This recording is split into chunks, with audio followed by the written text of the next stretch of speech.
নমস্কার বন্ধুরা, আশা করছি আপনারা সুস্থ আছেন, ভালো আছেন। শিখার হোম কিচেন ব্লগে আপনাদের সবাইকে স্বাগত।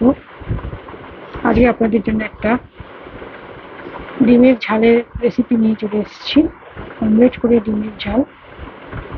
সেটাতে প্রথমে পেঁয়াজ, কাঁচা লঙ্কা কুচি করে রেখেছিলাম। কয়েকটা ডিম অমলেট করে নেব।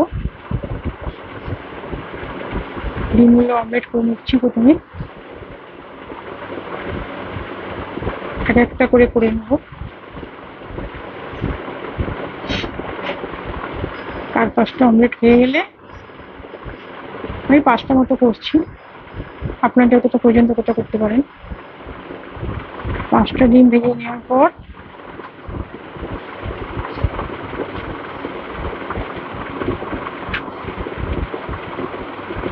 আর একটা ডিমও করে নিলাম।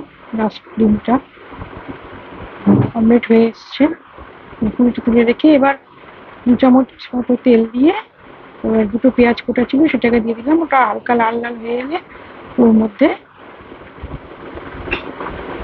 নুন, পরিমাণ মতো নুন, হলুদ,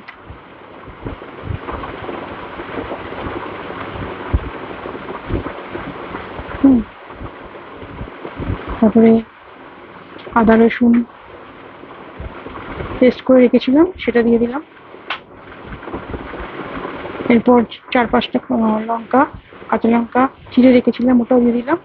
একটা টমেটো কুচি করে রেখেছিলাম সেটা দিয়ে দিলাম। দিয়ে ভালো করে এবার পেঁয়াজটাকে কষিয়ে নিতে হবে।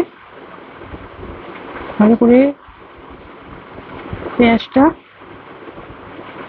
নাড়াচাড়া করে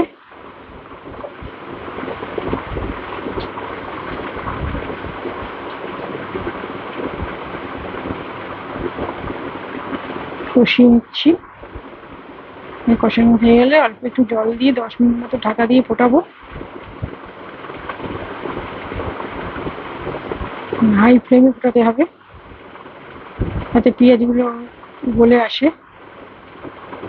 হাই ফ্লেমে ফোটানো হয়ে গেছে। এবার ডিমগুলো দিয়ে আরও 5 মিনিট মতো ফুটিয়ে দেখুন ডিমের অমলেট করে ঝাল রেসিপি রেডি হয়ে গেছে। বন্ধুরা লাইক, শেয়ার, সাবস্ক্রাইব করবেন প্লিজ।